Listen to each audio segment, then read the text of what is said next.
Moving on now, in the run-up to the Lok Sabha battle, Prime Minister Narendra Modi is all set to embark on his 3-state visit for campaigning today itself.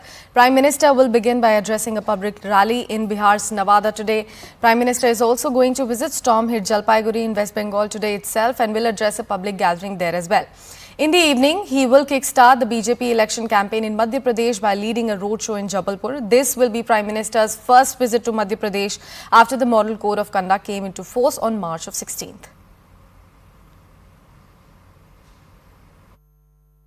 Sir, कुल्हड़ लस्सी का मतलब बीच में भी आपने पूरी जगह का निरीक्षण किया जहां से 1 किलोमीटर का रोड शो होना है। मतलब रोड शो संस्कारधानी जबलपुर क्यों चुना गया? मध्य भारत का केंद्र है जबलपुर और इस रोड शो से पूरे मध्य भारत पे इसका असर पड़ेगा। वैसे तो पूरे मध्य प्रदेश में पड़ेगा क्योंकि रोड शो इतना आकर्षक होगा कि लोग कहेंगे कि हाँ, जबलपुर का रोड शो कोई रोड शो था। ये मतलब ये जगह पिछली बार जब प्रधानमंत्री आए थे तो रानी दुर्गावती को लेकर यहाँ पे स्मारक की बात हुई थी और एक बड़ा बजट भी दिया गया था। कहाँ तक पहुंची बात? हो रहा है, उस पर भी काम हो रहा है। मूर्ति के आदेश हो गए हैं बनने के, मूर्ति बन रही है। 2-3 बार हमारी टीम देखकर भी आ गई मूर्तियां और एक विशाल मूर्ति बनेगी 51 फुट की। प्रधानमंत्री ने कहा था कि रानी दुर्गावती अगर किसी दुनिया के किसी दूसरे देश में होती तो वो देश उछल कूद कर रहा होता।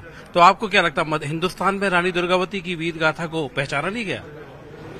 दुर्भाग्य इस देश का कि वास्तव में जिन लोगों ने समाज में क्रांतिकारी परिवर्तन किए,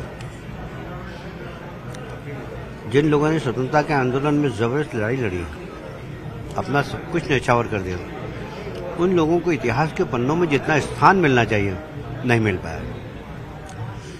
और मुझे गर्व है कहते हुए कि मोदी जी की सरकार आने के बाद उन सब लोगों को यथोचित सम्मान देने की सरकार ने कोशिश की है। टंट्या मामा, टंट्या भील, बिरसा मुंडा, शंकर शाह। ये छिंदवाड़ा में मतलब आप इंचार्ज हैं, छिंदवाड़ा में आप क्या करने वाले हो? मतलब रोज एक नई खबर आती है कि आज कमलनाथ के अमुक करीबी ने बीजेपी ज्वाइन कर ली, आज अमुक ने ज्वाइन कर ली। तो मतलब पूरी कांग्रेस, मतलब क्या यही रणनीति है आप लोगों की?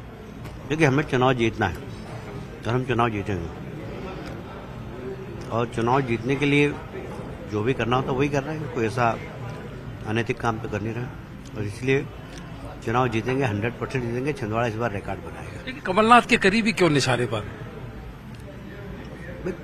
कांग्रेस वहां पर जितने भी हों कमलनाथ जी के करीबी हैं, तो उन्हीं को तो निशाना मारना पड़ेगा, और किसको निशाना बनाएंगे?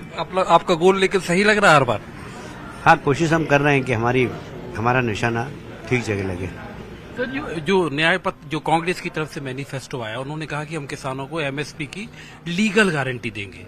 कितना इम्पैक्ट होगा? देखिए, आप कुछ भी गारंटी दो, सवाल ये है कि आपके ऊपर विश्वास जनता का कितना है।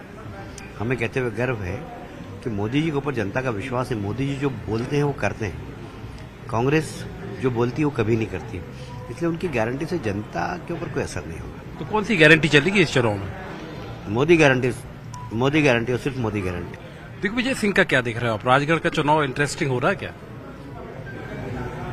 कुछ नहीं, बहुत बुरी तरह हारेंगे। दिग्विजय सिंह 10 साल मुख्यमंत्री रहते हुए काम नहीं किया, क्योंकि उस सीट से वो पहले 2 बार सांसद रह चुके। कितने वोट से जीते थे आप याद करिए। और अब तो पानी बहुत बह गया है।